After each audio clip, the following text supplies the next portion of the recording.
Welcome to Reformed and Real, where we take a journey with our people fresh out of prison and how the community around them really feels. My name is Mario Hernandez, and I am one of the afflicted people who got released back into the community, and we're here to try and figure out how this looks. And I'm Wayne Burt, curious onlooker, radio guide, who wants to know about our prison system, get to the stories beyond the stigma of incarceration, and because, like Mario, I believe all stories count. Today, Wayne, we have a special guest that's joining us, and who are you? I'm Cherie Padilla Palmer. Let me give a little bit of story to that. So Cherie has a brother incarcerated. We'll call him Quentin because that's his name. Makes sense. Been a friend of mine, so everybody knows that my background is in corrections because I've been incarcerated most of my life. And one of the first times I went to Idaho State Penitentiary, I ran into Quentin, your brother. So, Cherie, I guess we can start there. Why don't you tell me a little bit about his story mixed with your story? Sure. I'm going to just go all the way back to when we were kids, because really I was thinking about our story. And from my perspective, we grew up in Montana and we had a loving family. And there was a time where we're 6 years apart. So there was a time where the age gap was such that, I was doing my teenager things and he was still doing his little boy things. And I'll never forget, when I was a teenager, and it was pretty common for kids our age to smoke weed, right? So, and he was younger and obviously was oblivious to that kind of scene. And we grew up with the program DARE. So, people that smoke weed, when you were taught they were the devil, essentially. So it's like, you don't do that. Of course, as you get older, that message doesn't resonate anymore and realize that, everybody else is doing, the kids are doing it. Or, the teenagers are doing it. So this is how acceptance goes. And, just a little background. We had a couple friends, 2 boys. My brother idolized. He loved these boys so much. And they were boys. And these boys were my age. I started smoking weed with them. And I went over to their house one day, and I'll never forget. And this is a point where I just felt guilt for years and years about, where I was over at their house and we were smoking. And my mom came over with my brother, and I can tell his heart was broken. Like, he knew what was going on, and he didn't realize that these boys were doing that too. And he left. He went out of the room, slammed the door, and my mom, kind of being oblivious or being, in denial, just kind of left behind him. And my heart broke for my brother, and there was no way to correct that. And that was, I think, the age where things kind of switched for him. He might say different, but I did talk to him about that years and years later, actually not that long ago. It's been something that's bothered me. And he's like, oh, don't even worry about that. You were a teenager. Like, I don't even think about that. I'm like, I do, though. I mean, that was something that I think had an influence on you, and things may be different. I don't know. So, yeah, I guess that was the first instance where I just really, knowing that my brother started using drugs, I went to that moment, and that guilt stayed with me for a long, long time. How much longer after that incident did your brother start using drugs? I would say, let's see here, maybe within like a year. And honestly, we grew up on the reservation. So people did drugs when you were young, and maybe this is everywhere, but that's certainly what I witnessed. And seeing him kind of getting into the scene and it being acceptable, me accepting it too, I thought, oh, okay, well, let's party together. We're young, and expose him to, more marijuana, alcohol. And I think at that point he was maybe 12.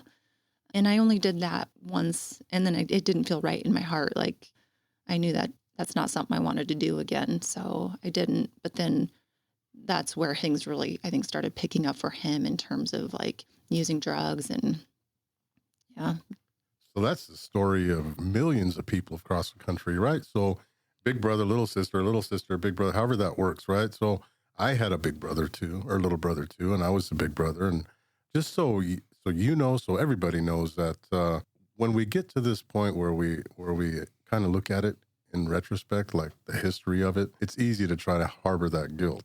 Right. It is. For sure. I think about it on occasion, and I wonder had I not taken my brother to that party the first time, that this wouldn't have happened. However, and it's hard not to think like that your whole life, this. But honestly, we know We know that. You're a good person, Cherie. I've known you for a little while, and what you do today. So let's get to that. What do you do today? Where are you at? What do you do for work? What do you do? Sure. How's your life? Let's talk about that. My life is pretty good. I've worked for the state of Idaho with water resources, and I'm an enforcement coordinator. So, and kind of my background's been a little bit like in the mediation realm. I've been a bill collector before. So, issuing tickets and pursuing penalties and that sort of thing has been part of my life for a long time. And, people will look at me and be like, oh my gosh, isn't that job so hard? And, I'm like, you know what? At the end of the day, I like treating people like they matter. And I like to imagine what they're feeling and trying to, make it easy as possible to get through these things. So I did have some health challenges. And so I decided to cope with that. I became a life coach and learned all those skills on how to manage the mind. And that has served me very well. And I really explored and found my spirituality and the importance of God. And that's a big part of my life, and essentially is saving me from like these health issues that I've had. That's great. Well, so when you work for the water department and you have had that history of having to have difficult interactions, it sounds like you tapped into just making sure that you don't lose the human side of that.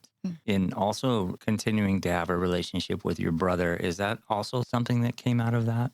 Having to exhibit patience? What are the qualities that have come into play? I have a sister, an older sister, and my mom, and, the dynamic has been difficult over the years, I'll say. There's certain ways we think how it should go when Quentin's out and what our roles are, and we've never really gotten together to talk about that and get a strategy in place.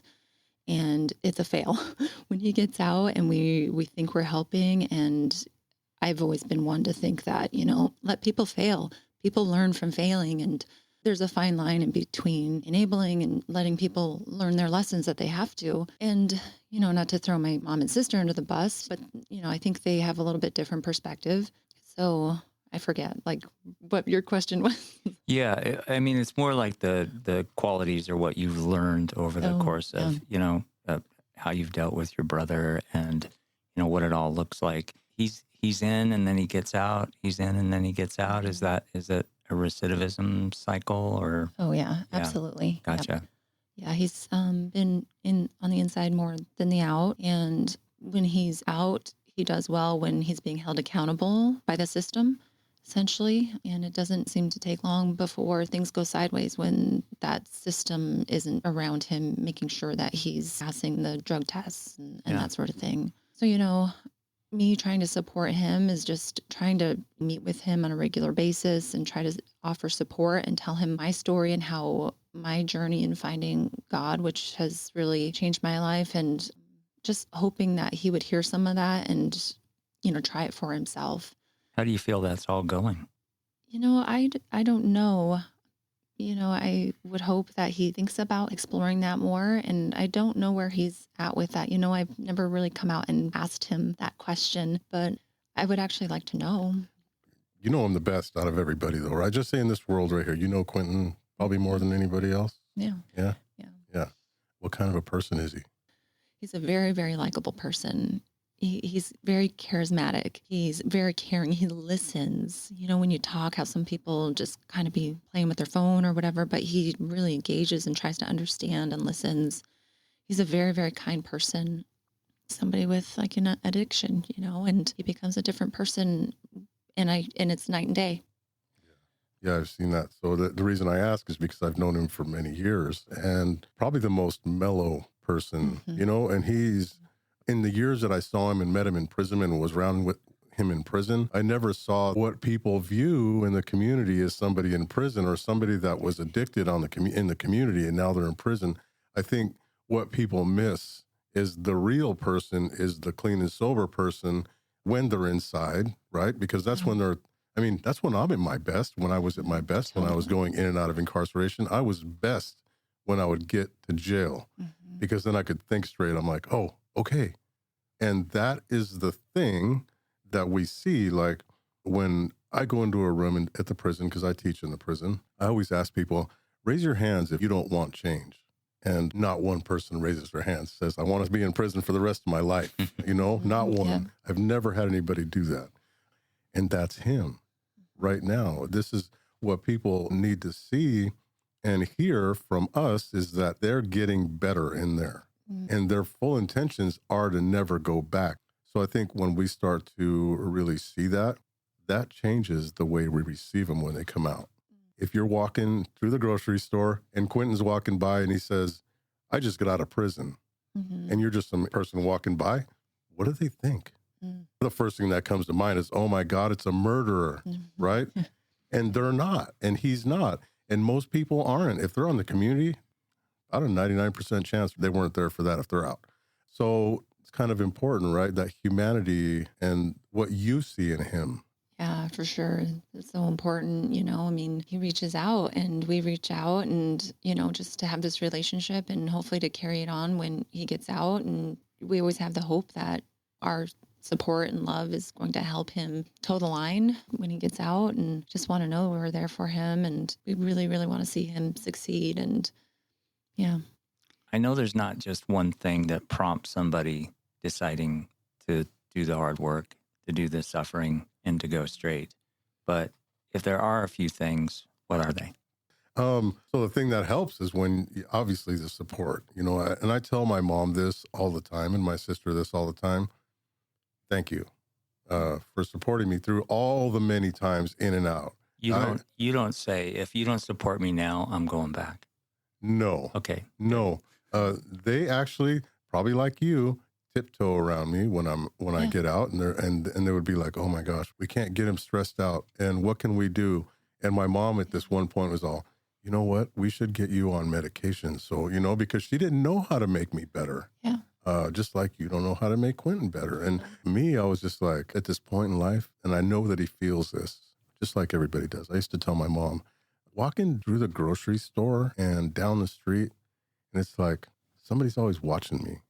And waiting for me to like walk crooked or, say something or look like a convict or whatever. And it would like put me into a position where I'd do something stupid to get noticed, and then on accident. It's insane, the cycle that we go through and that Quentin's gone through, that you go through. So I just know that we just need that support, Wayne. And when we get it, it doesn't always work, but the old saying, love conquers all, is true, right? Because in the end, the love for my family helped me with their support. It helped me change my life. Yeah. And, I found Jesus, of course, and that makes me even better. Yeah, it feels like there's never any consideration of your love being conditional on his success. Oh, yeah. No way. Yeah. No way. Yeah. Even though you get a little probably demoralized sometimes, right? Yeah. Disappointed. Very sad. Yeah.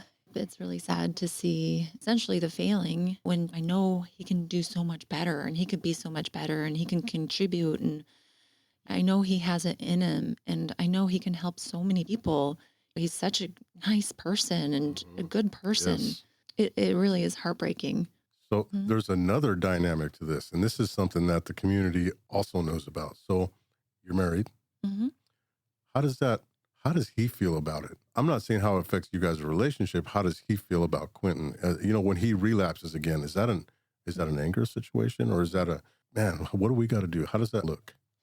Yeah, it's hard for somebody that doesn't really know Quentin's heart to be tolerant of it. And that's what's happening, and there's some tension there because I want to help as much as possible. And there's pushback for that. And, I think it comes from just a lack of understanding. And, my husband doesn't have anybody who's going through addiction issues. And I feel like I can understand that. And, I've lived with it for a long time and I can see the struggle. And he just hasn't experienced that. And you can't explain it, Yeah, you can't explain what you feel inside. Right. Yeah. Give him that love that you have for him. And the struggle, it's like people don't realize that addiction is not a choice. It's something that you got to take very seriously and approach it with a strategy and very delicately. And there's so much that goes into it for him and for his loved ones. Yeah, that's important. I feel like, and it's not a ding on anybody. Right. Right. Oh no. Because in order to know it, you have to have lived it, right? And I mean, Totally. we, like me, I'm talking about me and Quentin, we have unknowingly, unwittingly caused that same thing. Like, my mom had a boyfriend and a husband, and my sister had a husband, my brother had a wife, my sister, everybody had a relationship, and every one of their spouses was like, what the heck is wrong with your brother? Mm-hmm. Why is he high again? And do we want him here? Because what's he going to do? And man, oblivious to the world, I didn't see any of it until after the fact, right? When I get clean and everybody's still aback a little bit. Like wives and husbands and boyfriends and girlfriends are still like, Mario just got out of prison and he's been out of prison. This guy, he's a convict, right? And I think that's one thing that we want people to hear is that it's okay to not understand. And nobody's going to force you to understand. And that goes for everybody out here that's listening, that hears us, that's got a family member incarcerated and their significant other or their kids. They don't really have to. We'd like them to, but we'll keep fighting. I fight for my brother who's in active addiction because I know where he's at. And I love my brother. My brother was my best friend growing up. And, it breaks me, and I know it breaks you, but that's what really matters is that we support still. Mm-hmm. And that's one of the things that when I first met you that made me like, oh, cool, man, he's got a sister that loves him and that supports him. And I think that's kind of like kept us in this world together a little bit. Oh, yeah, absolutely. I love it so much. When I first met you in person and we were talking and I told you about my brother and you asked me, what's his name? And I told you, and you said, oh my gosh, Q, I know him. I just lit up. I was like, no way. Then I knew it's like, that was another connection. Yeah. And and what kind of person he is. So we can talk about that and have have experienced him when he's like this sober, amazing, great person. Yeah. In case you're just tuning in, this is Reformed and Real. I'm your host, Wayne Burt, joined by Mario Hernandez and our guest, Cherie Padilla Palmer. In case you're just tuning in, this is Reformed and Real. I'm your host, Wayne Burt, joined by Mario Hernandez and our guest, Cherie Padilla Palmer. Wayne, have you ever had anybody that's incarcerated? Sure. Yeah. Yeah. But not close, right? Some distant cousins, but we were all geographically separated. So I've had interactions, but not the ongoing commitment like that you've experienced, Cherie. I think when you were close with someone, maybe it's less of a conscious decision. Just so, no, not really. And I think that's where the curiosity comes from. Yeah, absolutely. That's why I asked. And I do know that, I'm pretty positive to the uninitiated, right? You get into a relationship with someone, they go, oh yeah, my brother has been in and out of prison and he has addiction struggles, but he's out now and I'd like to invite him over for Thanksgiving, Mm-hmm. right? Mm-hmm. There you go. That's the moment. Yeah. Instantly, when I think of a scenario like that, it's like a little bit of unease. It's pretty logical to feel that way. Mm-hmm. I do know that my mother got remarried and his oldest son, who I grew up with, but we were separated contact-wise for decades. And he ended up spending time in prison for armed robbery. And he would show up. My mom and her husband lived in Arizona. He would show up to their place, with a machete, with kinds of weird stuff. And I remember being very concerned about their safety. But insofar as like actually jumping into the fray, making contact with him, I didn't do it. And, like you enter a relationship, you love that person, you very well take that responsibility. But if you don't have to, maybe you don't. And that's how the stigma grows. That's my suspicion. Yeah. Absolutely. Yep. You're absolutely right. So with that being said, we just still keep pushing on. Cherie, right?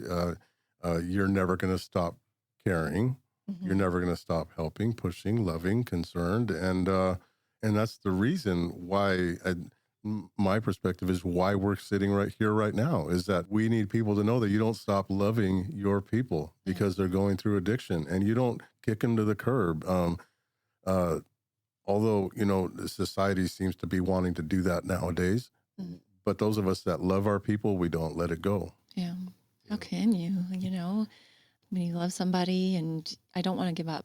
I don't want to give up that hope. And, I believe in energy. And I think, energetically, I wanted to support him even, if I can't do it in person, I just, I want to be there for him. And any sort of like negativity, isn't serving me or him. So yeah, that's sort of this new realization I'm having on how to approach this maybe a little differently.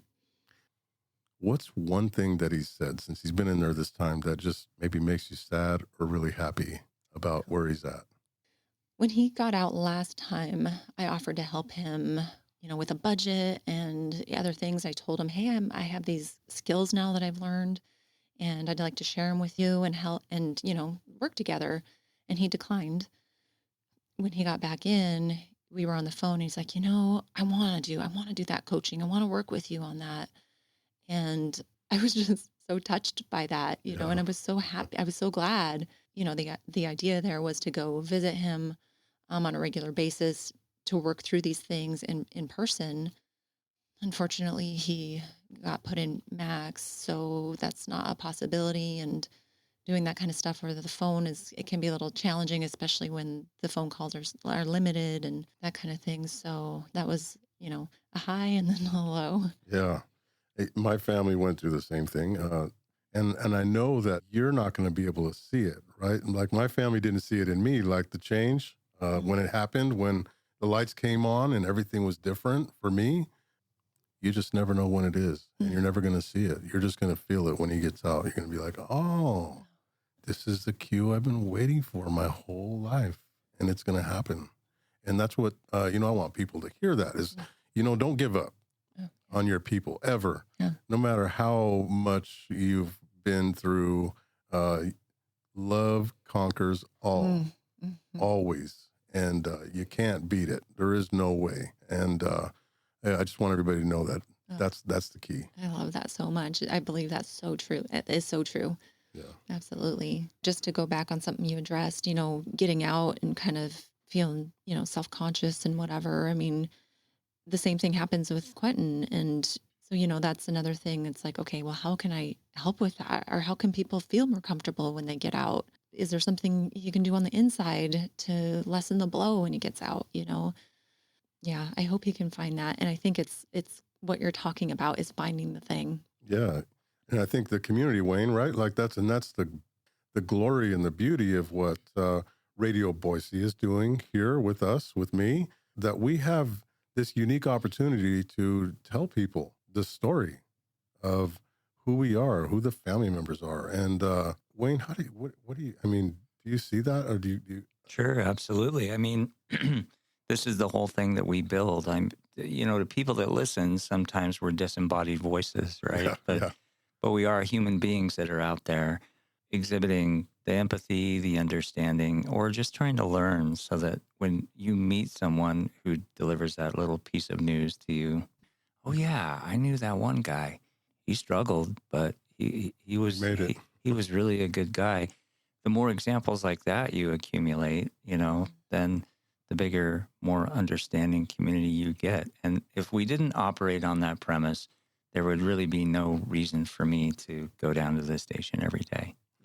That really is what it's about. Yeah. And as I see you accumulate this world, Mr. Hernandez, it's like you're bringing people into the fold so that when someone comes out of incarceration, they're almost totally surrounded.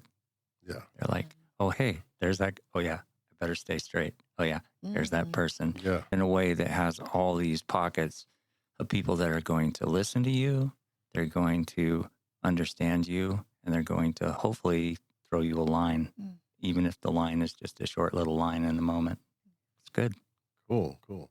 Cherie, like if you have one more thing that you could what you could say about Quentin, maybe to him, about him, for him, through him, whatever, however you view that, like anything that you'd like to add?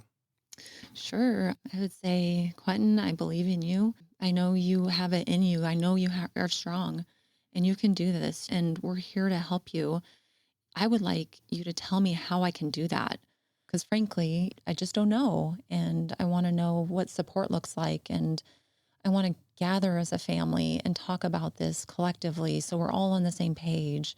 And so we have a good strategy. And, and I see it. I see it clearly. I have visions, and I see him working that job and owning a house and having a wife. Yeah. I see that. I see you succeeding. I pray for Quentin and all people that are afflicted like me, that people thought would never find their way and somehow found my way. And, Cherie, we appreciate you for being here and telling us a little bit of your story and talking about the humanity of your brother. Thank you. And, always know that you don't know when the real light bulb turns on in his head. Yeah. It might be on right now. Yeah. You just act like it's on at all times. Gosh. Yeah. That is I love that so much. Yeah. I'm going to take that away with me. And yes, for sure. Yep. And, there's no pressure. So he'll find it. Yes, absolutely. He does.